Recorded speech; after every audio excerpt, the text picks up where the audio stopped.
तर जिल्हाधिकाऱ्यांच्या या डान्सच्या व्हिडिओ नंतर आता शेतकरी संघटनेने आक्रमक भूमिका घेतली आहे।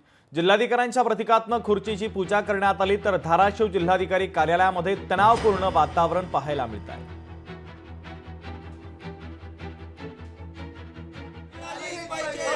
तर धाराशिव जिल्हाधिकारी कार्यालयामध्ये तणावपूर्ण वातावरण आहे। प्रतिकात्मक खुर्चीला हार घालत पूजा करण्यात आलेली आहे। जिल्हाधिकाऱ्यांचा डान्स करतानाचा व्हिडिओ व्हायरल झाल्यानंतर आता शेतकरी संघटनेने आक्रमक भूमिका घेतली आहे।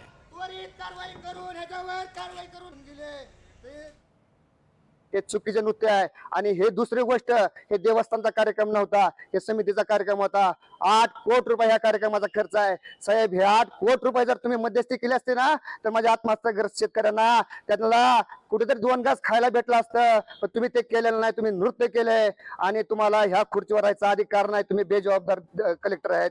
माझी शासनाकडे मागणी आहे, त्यांच्यावर 1 तारखेपर्यंत 1 ऑक्टोबर पर्यंत त्यांची निलंबनाची कारवाई झाली पाहिजे।